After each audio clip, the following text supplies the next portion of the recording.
Eu saúdo a todos com a graça e a paz do nosso Salvador Jesus. Amém? Minha voz está diferente devido a algumas chuvas que a gente pegou durante a semana. Mas creio que os irmãos estarão nos ouvindo bem. Eu quero agradecer primeiro a Deus pela oportunidade, Quero agradecer ao pastor pela confiança de nos ceder o púlpito, sem restrições, e nos dando assim a oportunidade e a liberdade de pregar a palavra. Lembrando, se alguém sair daqui edificado, amém, porque no estudo durante a semana eu fiquei muito edificado com essa mensagem. E estaremos abrindo nossas Bíblias no livro de Lucas capítulo 15, dos versículos 25 até o 32. Evangelho de Lucas, capítulo 15, dos versículos 25 até o 32.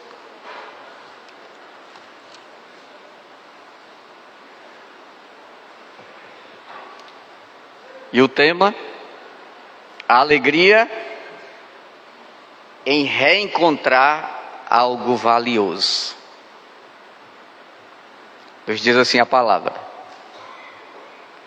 ora, o filho mais velho estivera no campo, e quando voltava, ao aproximar-se da casa, ouviu a música e as danças.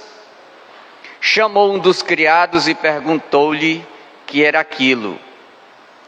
E ele informou: veio teu irmão e teu pai mandou matar o novilho cevado, porque recuperou com saúde.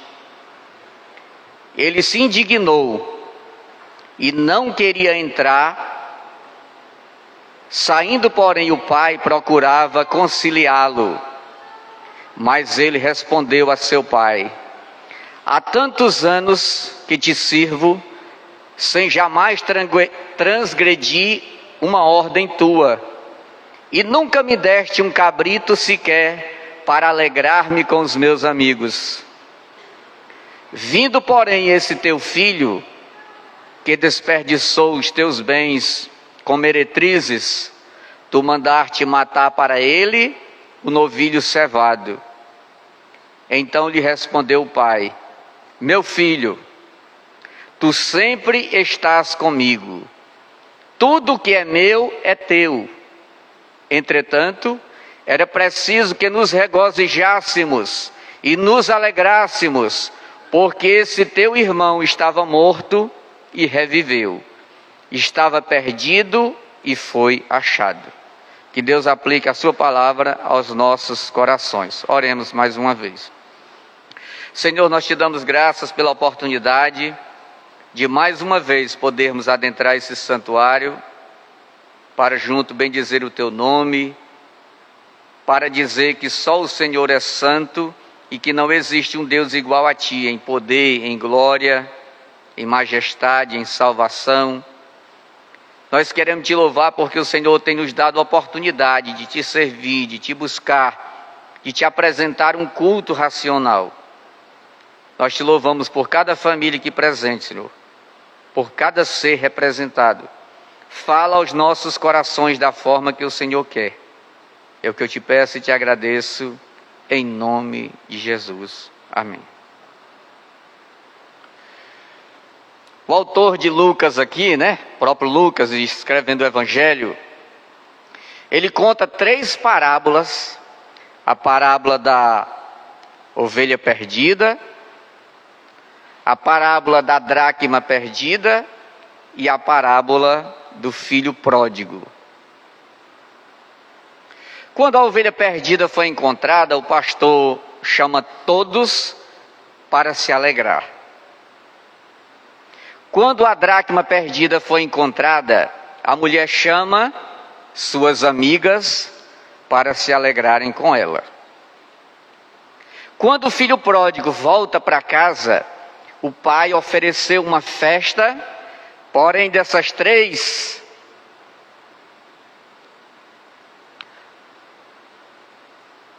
a única pessoa que não está feliz, alegre, é o irmão mais velho. Nós podemos perceber nesse texto o grau, o ato de insatisfação, quando o irmão mais velho, nesta parábola do filho pródigo, a Bíblia diz que ele estava no campo e quando chega, vê no terreiro da casa ali, na frente da casa, uma grande festa, um grande banquete. E a Bíblia diz que tem música, tem danças e tem muita comida. O texto diz, Lucas descreve que quando aquele jovem retorna do campo e vê tudo aquilo, ele fica abismado. E ele pergunta para um criado, o que está acontecendo aqui nessa casa? E o autor descreve que o criado chega e diz, olha, o teu irmão, que tinha saído há muitos anos, teu pai já tinha dado como morto, ele chegou. E por isso é a razão dessa festa.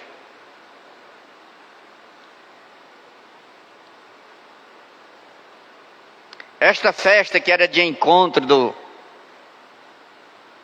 do resgate, da salvação, há uma voz de insatisfação, pois o pai recebeu o filho pródigo com alegria. O filho mais velho está com alegria, mas em seu coração rancoroso.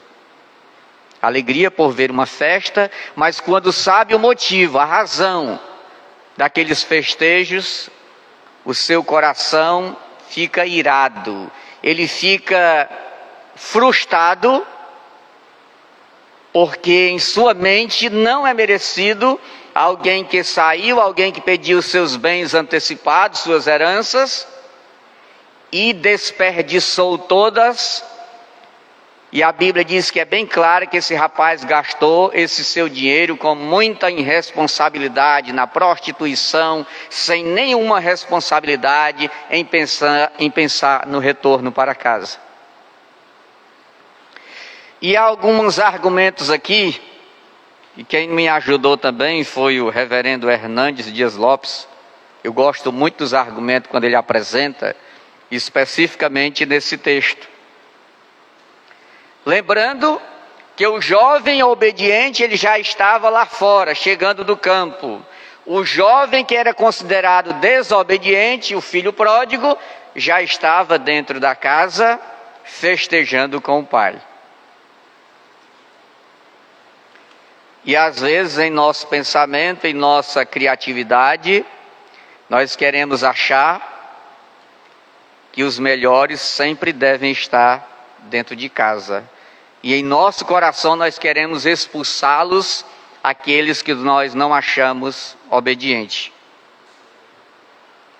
Hernandes Dias Lopes diz que aqui há um perigo que Jesus nos adverte, que está lá nos versículos 1 e 2 do capítulo 15, quando ele fala que Jesus estava falando para publicanos e fariseus. Publicano, fariseus e pecadores. Os republicanos e pecadores aqui representam o filho pródigo, que viveu dissolutamente e se arrependeu e volta para o Pai, para Deus, e foi perdoado. Quando eu era adolescente, meu pai gostava muito de contar essa história. Ele sentado numa rede, reunia os filhos e contava a história do filho pródigo. Mas o interessante é que nos era cobrado, quando a gente fazia algumas traquinagens, algumas desobediências, o meu pai não falava desse amor que o pai tinha pelo filho pródigo. O meu pai não sabia explanar, nos educar, entendendo a parte do perdão. O meu pai tinha o mesmo pensamento em memória, meu pai, o mesmo pensamento que o jovem mais velho da casa, irmão do filho pródigo. Os irmãos percebem que quando o jovem mais velho vê esses acontecimentos, a ideia dele era o seguinte: meu pai está desperdiçando uma festa dessa com um elemento, um vagabundo que desperdiçou tudo. Esse era o pensamento de ira no coração do jovem mais velho. E o pai, representando aqui o Deus da misericórdia, o Deus da reconciliação, ele vai lá e tenta tranquilizar o coração daquele jovem que não estava entendendo o verdadeiro ato daquele acontecimento ali. Aquele jovem não estava entendendo da alegria de um pai em saber que um filho saiu, desperdiçou as riquezas e volta para casa sem trazer nada, só uma vida destruída, talvez cheio de doença, sem nem um centavo no bolso e talvez sem esperança. Mas no decorrer do texto, que os irmãos já conhecem esse texto todo, no coração daquele jovem, do filho pródigo, onde ele estava sofrendo em terras distantes, a Bíblia diz que ele pensava em seu coração: eu aqui estou sofrendo, porém na casa de meu pai há muita fartura.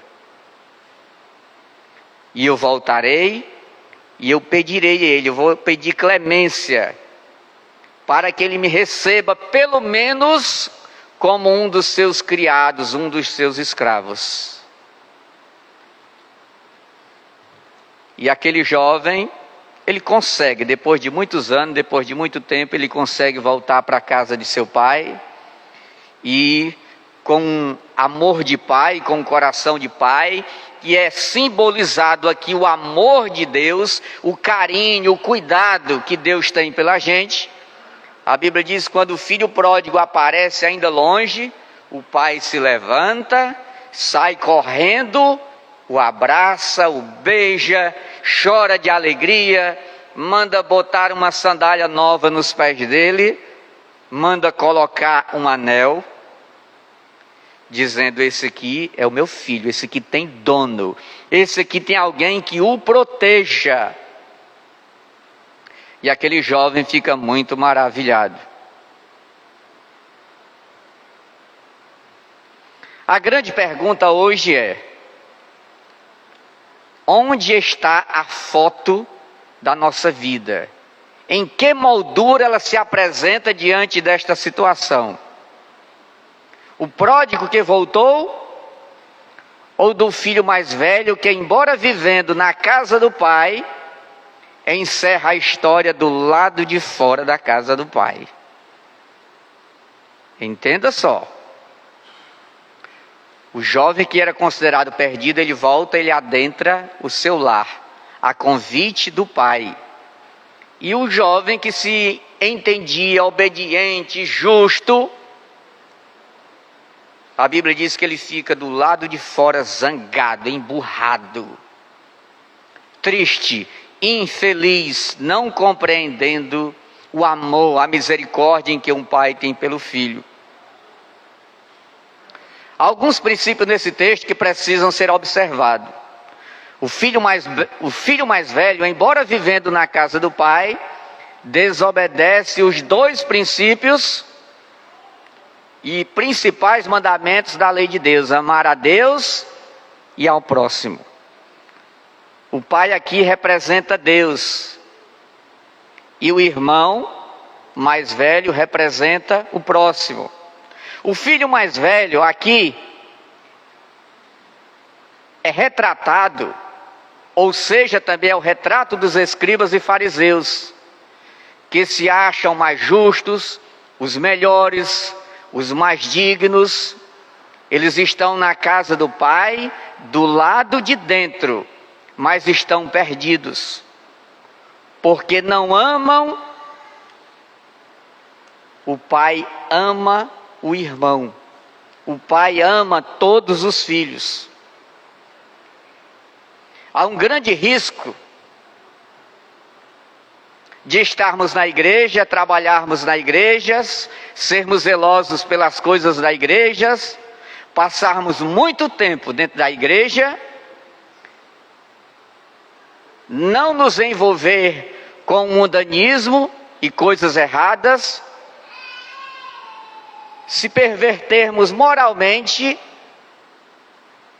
mas tudo passar de uma capa religiosa, uma tradição religiosa, sem amar a Deus e sem amar o próximo. O autor aqui, reverendo Hernandes Dias Lopes, ele diz que há um grande risco em que Jesus nos adverte, de estarmos com uma capa da tradição, esquecendo os princípios de Deus, que é amar a Deus sobre todas as coisas e ao teu próximo como a ti mesmo. Esse filho mais velho está vivendo na casa do pai, mas está confiando na sua própria justiça. Isso mostra lá no versículo 29, quando ele diz: mas ele respondeu a seu pai: há tantos anos que te sirvo, sem jamais transgredir uma ordem tua, e nunca me deste um cabrito sequer para alegrar com os meus amigos. Os irmãos estão percebendo aqui que o discurso desse jovem, o discurso desse filho, era o discurso de um escravo. O discurso de um filho de um pai rico, bondoso, mas aquele filho se priva de usufruir das verdades, de usufruir das coisas boas que o pai tem para lhe oferecer. Talvez com medo, talvez por uma pressão dada pelos amigos, pela família, mas aquele filho, mesmo tendo o direito de usufruir de tudo que o pai tinha, ele tinha medo, ele tinha ali uma forma que ele não queria sair dela, e não sabia ele que estava perdendo muito.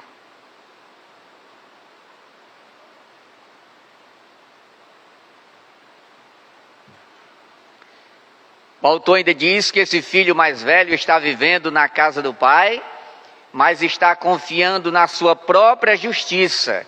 Ele tem a síndrome da santidade perfeita.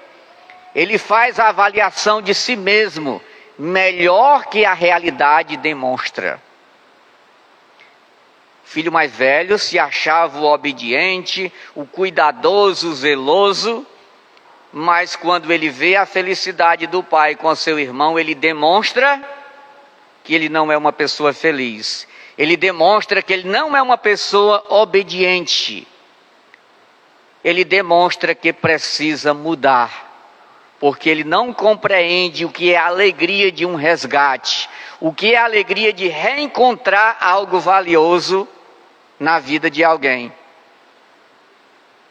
Ele é veloz em identificar os erros do seu irmão, o qual desperdiçou os teus bens, de acordo com a pronúncia do jovem. Ele disse: ele desperdiçou os teus bens, vivendo de forma pecadora, irresponsável, em prostíbulos. Porém eu não. Eu estou na tua casa, meu pai. Toda a vida eu fiz tudo certinho, o Senhor nunca me deu um cabrito para me festejar com os meus amigos. Então aquele jovem, ele estava sendo orgulhoso, não compreendendo a verdadeira alegria de seu pai.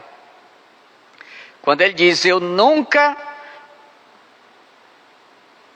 botei meus pés no lugar errado, nunca bebi desordenadamente, eu sou justo. Esse era o discurso daquele jovem mais velho. Olha, meu pai, tu não olha não, tu não percebe que eu estou aqui na tua casa fazendo tudo que o Senhor espera de um bom filho? Os fariseus defendiam o pecado como coisas externas. É o que eu olho, o que eu toco, o que eu ingiro.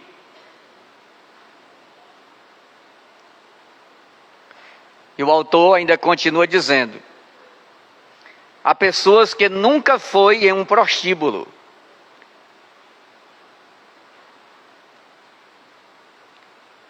mas tem um prostíbulo em seu coração. Olha só. Quem diz isso é Hernandes Dias Lopes. Há pessoas que nunca foram em um prostíbulos, mas tem um prostíbulo no coração. Tem gente que nunca se afogou no lamaçal do pecado, mas o coração está lá. Tem gente que cresce, vive na igreja, mas nunca amou a Deus, nunca amou ao próximo. Monicídio, pode existir isso? Pode. Tem gente que cresce, vive na igreja, ouvindo o evangelho, mas nunca amou a Deus, nunca amou o próximo. Tem gente que se contenta em ser apenas religioso, mas está confiando nele mesmo. Igual ao profeta Jonas, que faz a obra de Deus, mas não faz por amor. Monicídio era o profeta. Mas ele não fez por amor, ele fazia no ferrão, fazia com medo. Não fez por amor, não fez com alegria. Também o texto vai dizer que o filho mais velho vive na casa do pai, mas não é livre. Ele diz lá nos versículos que a gente leu: há tanto tempo que te sirvo. Esta é uma expressão de um escravo. Não é a expressão de um filho que tem direitos em tudo que o seu pai possui. Essa expressão aqui na época era usada por um escravo, por um criado, por alguém que servia a um senhor. Quando ele usa a expressão, há tanto tempo que te sirvo. Ele tinha uma vida de peso, de fardo, uma vida de obrigação. Vivia sufocado, gemendo como escravo. Ele não faz por prazer. É um legalismo pesado. E isso também há um perigo de acontecer conosco. De que forma, irmão Cid? De acharmos o seguinte: hoje é domingo, eu tenho que ir na igreja. Se eu não for, os irmãos vão perguntar, eu vou ficar com vergonha, mas pelo menos eu vou estar lá. Quarta-feira tem culto.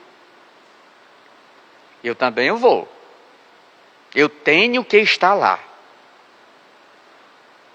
Porque o pastor pode perceber que eu não estou lá, o irmão pode perceber que eu não estou lá, e depois ele liga para mim, e no próximo culto ele pode perguntar por que o irmão não estava na igreja.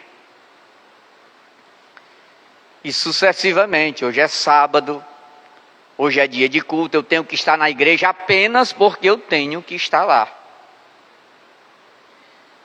De repente, a vida cristã não é mais uma festa, e sim um peso. Ser filho é usufruir de tudo que o pai possui. Ser filho é ter a alegria, é ter a sensação de proteção, de liberdade. Olha, eu vou fazer isso com muita responsabilidade, porque eu tenho alguém que gosta de mim, eu tenho alguém que me ama, eu tenho alguém que me protege. Não podemos viver a vida servindo a Deus, mas com espírito de escravo. Eu tenho que fazer porque senão eu vou ser cobrado. Eu tenho que fazer porque senão serei humilhado, serei chamado a atenção. Outro detalhe: o filho mais velho está na casa do pai. Nós aqui estamos na casa do pai. Mas o filho mais velho também vivia cheio de amargura.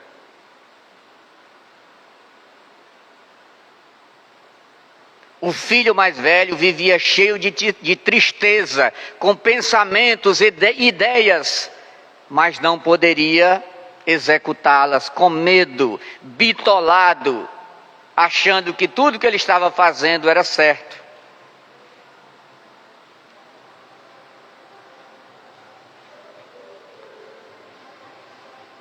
Para ele, o filho mais velho, quem erra, tem que continuar no erro mesmo, pois não tem chance de recuperação.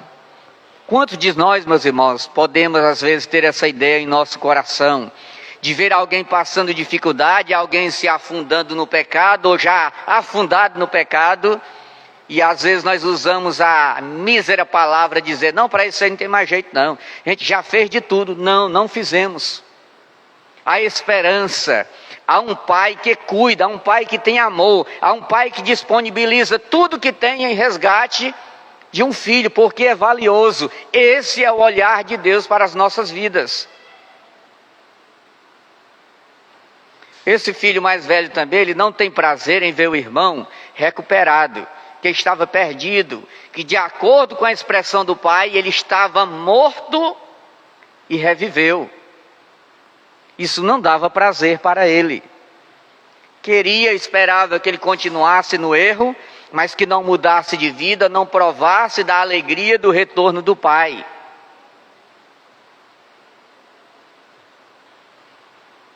Há pessoas que estão dentro da igreja, mas não têm prazer em receber novos crentes, pois a têm como concorrente. Ele vai tomar o meu lugar. Será que existe esse pensamento? Existe. Infelizmente, há pessoas que têm medo. Há pessoas que se acham insubstituível como filho apresentado aqui no texto, como filho mais velho. Ele tinha medo da concorrência. Se formos lá para Gálatas, capítulo 5, versículo 19, vou nem abrir não, que todos conhecem esse texto, que vai falar lá os frutos da carne e os frutos do Espírito, vai mostrar, se apresentarmos aqui o filho pródigo, que estava sendo culpado de alguma coisa, e o filho mais novo, que era o obediente na casa do pai dele, se colocarmos os dois de frente e analisarmos o texto de Gálatas capítulo 5, verso 19, que vai falar ali os frutos da carne, a gente vai ver que tem duas atribuições de cobrança para o filho mais novo, o filho pródigo. O filho mais velho acusava ele, olha, esse teu filho, ele já nem disse o meu irmão. O teu filho, falando com o pai, ó, já não era mais o meu irmão, era o teu filho. Ele jogou fora todos os teus bens com meretrizes, bebedice, com farras. Aqui o jovem mais velho apresenta aqui que aquele filho pródigo era acusado de ter gastado o dinheiro com meretrizes, com prostituição. Mas se colocarmos os dois de frente com o texto, as atribuições de culpa para o filho pródigo e as atribuições de culpa para o filho mais velho iria botar o filho pródigo no bolso. Sabe por quê? Porque o filho mais velho estava sendo culpado de todo o restante do texto lá do livro de Gálatas. Vamos ler? Gálatas capítulo 5, verso 19. Só para você entender, para você transferir, qual era o mais culpado aqui na história? O filho que estava em casa, que se julgava obediente, que fazia tudo, ou aquele filho que teve a vida perdida e volta para os braços do pai? Gálatas capítulo 5, verso 19 diz, ora, as obras da carne são conhecidas e são prostituição, impureza, lascívia, idolatria, feitiçaria, inimizade, porfia, ciúmes, iras, discórdia, dissensões, facções, inveja, bebedice, glutonaria e coisas semelhantes a esta, a respeito dos quais já vos declaro, como lá outrora vos preveni que não herdarão o reino de Deus o que tais coisas praticam. O filho pródigo aqui estava sendo culpado de prostituição, bebedice, dessas farras, mas o restante do versículo todinho é atribuído para o jovem que estava em casa se achando obediente. Chegou na frente da casa, a Bíblia diz que ele começa murmurando. Ele já começa zangado, com o coração pesaroso, falta de perdão, falta de compartilhar a alegria que seu pai estava sentindo, a alegria de sentir a felicidade como irmão, ver o que o outro estava chegando. Ele não participou disso. Então você percebe que todas as atribuições desse texto são voltadas, a maioria, para o jovem que estava em casa, que se sentia obediente.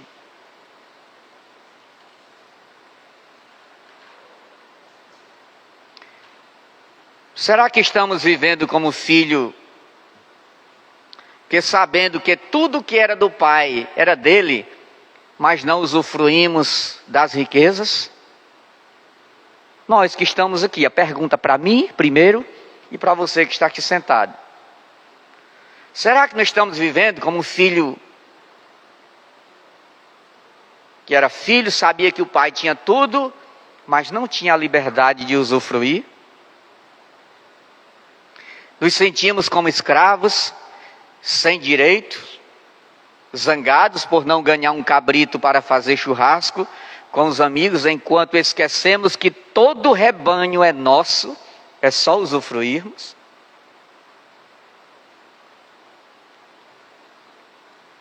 Quando a gente vai para o contexto do que é ser livre, há pessoas que pensam que ser livre significa fazer tudo que vem na cabeça. Não, não é isso. É fazer aquilo que lhe é bem, que lhe trará um futuro alegre, sem temores em seu coração, e olhar para o futuro e não ter medo de enfrentá-lo devido aos seus atos passados. Ser livre é mais ou menos isso.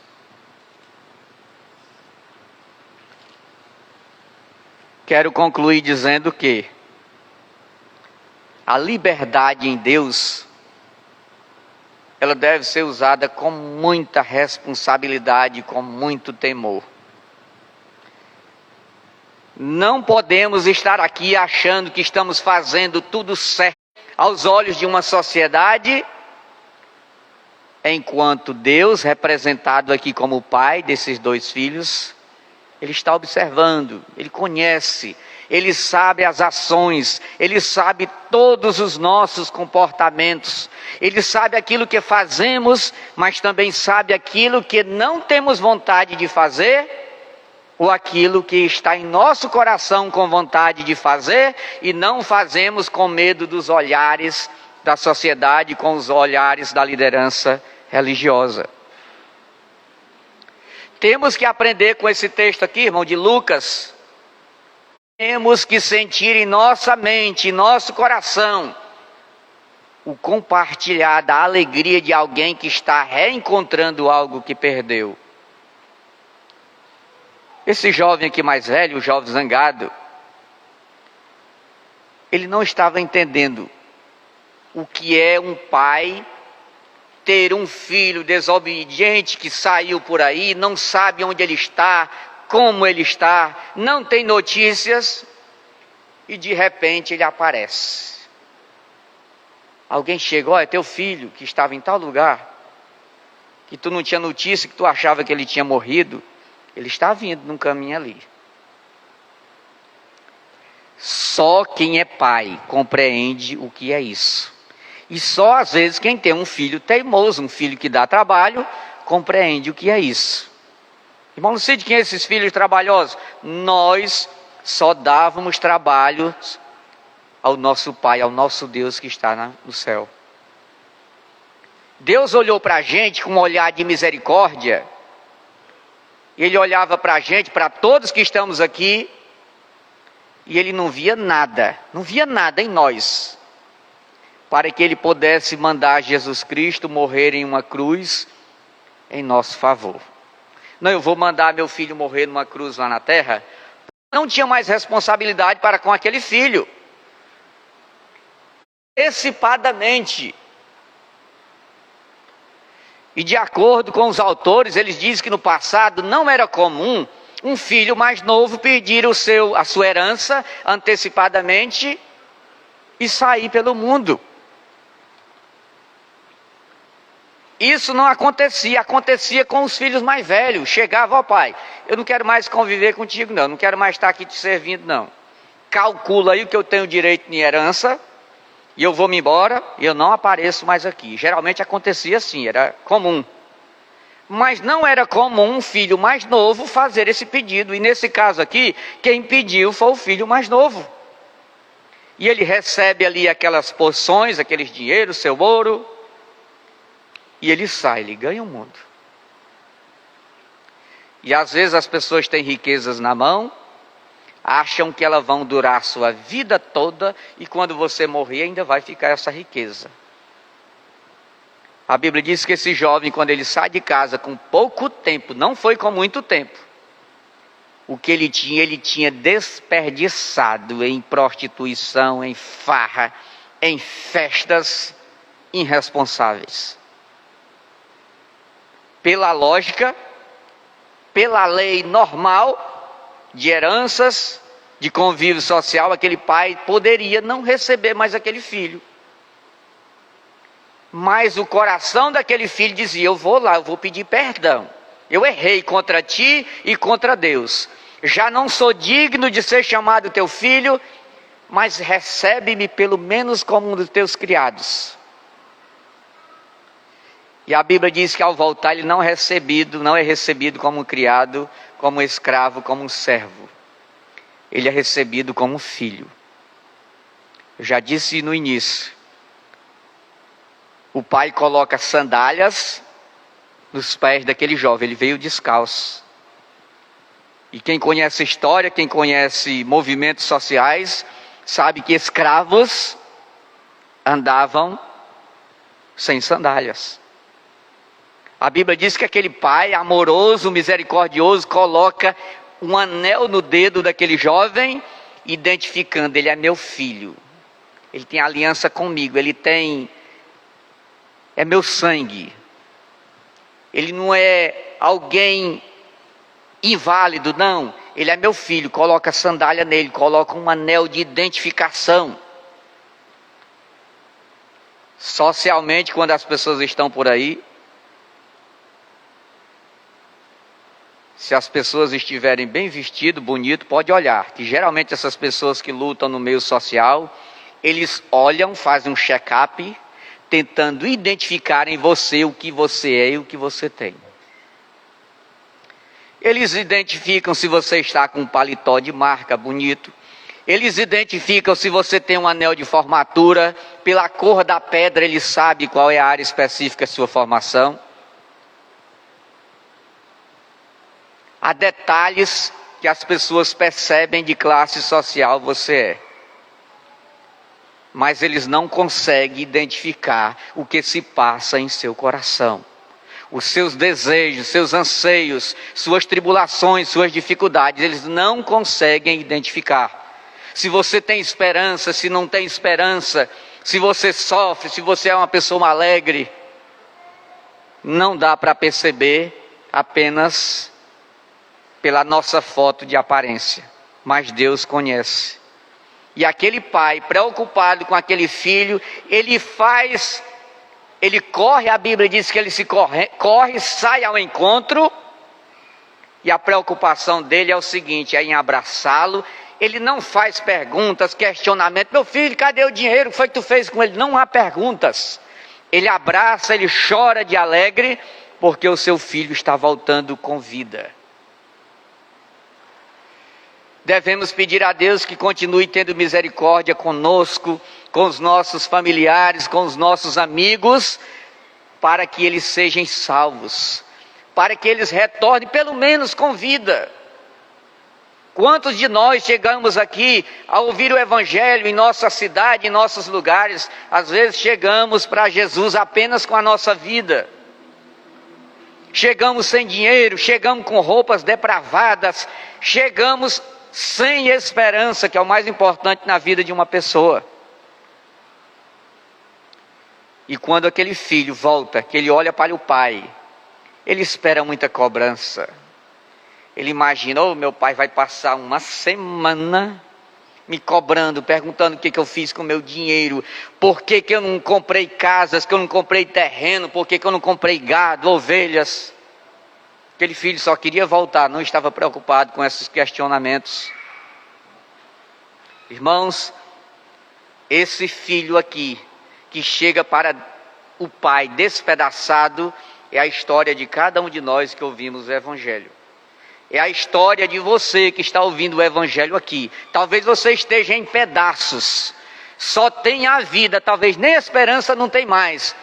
Mas Deus, que é representado aqui como o bom Pai, Ele nos recebe de braços abertos.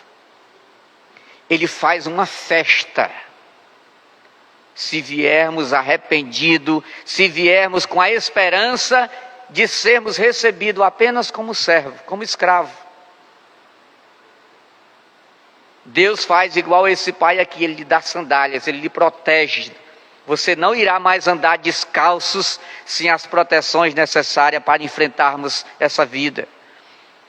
Ele coloca uma identificação, um selo, um anel, dizendo: esse ele é meu filho. Onde ele estiver, ele vai saber que ele tem uma dependência de alguém que o protege. Deus, irmãos, Ele nos abraça com carinho. Deus, Ele se sente feliz pelo pecador que se arrepende. A Bíblia diz isso. A Bíblia diz que Deus não tem prazer na morte de um ímpio, na morte de uma pessoa pecadora sem esperança. Mas a Bíblia diz que Ele tem prazer na morte dos seus santos. Deus tem prazer na morte de uma pessoa que obedece, que vive uma vida de filho, obediente, livre, que pensa em seu coração: na hora que o Senhor me chamar, eu irei. E a diferença na vida de um filho pródigo e na vida de um filho que está em casa é a esperança. O filho pródigo não tinha mais esperanças, mas Deus, simbolizando aqui pelo Pai, Ele o abraçou sem cobranças, sem condições. Ele chama, Ele faz essa festa, Ele traz ao convívio do lar, e aquele jovem teria a partir daquele momento todos os direitos que aquele outro que passou a vida toda em casa servindo, trabalhando, obedecendo às normas do Pai. Temos que dar graças a Deus, porque só Ele age assim, só Ele agiria assim na vida de um pecador. Precisamos trazer o exemplo para a nossa vida daquele jovem mais velho, rancoroso, que às vezes nós estamos aqui na casa do Pai, mas às vezes nós ainda não compreendemos o que é perdão, nós não compreendemos o que é misericórdia. E nós precisamos entender verdadeiramente o que é ser livre. Se eu sou livre, eu não faço algo, não é porque apenas eu quero. Não, eu tenho que fazer aquilo como pessoa livre, saber se aquilo me edifica, se aquilo vai me ajudar, se aquilo vai me edificar, vai edificar quem está do meu lado. Ser livre é agir obedecendo a Deus, com amor pelos outros e com muita responsabilidade, sabendo que tudo aquilo que eu irei plantar, eu irei colher. Que Deus nos abençoe, que Deus nos dê um coração de servo obediente, que compreenda que quando alguém está sendo encontrado, nós temos que fazer uma festa, saber que alguém que encontrou aquilo de valioso na sua vida, vamos festejar com ele, e não ficar zangados, rabugento, rancoroso com a felicidade das outras pessoas.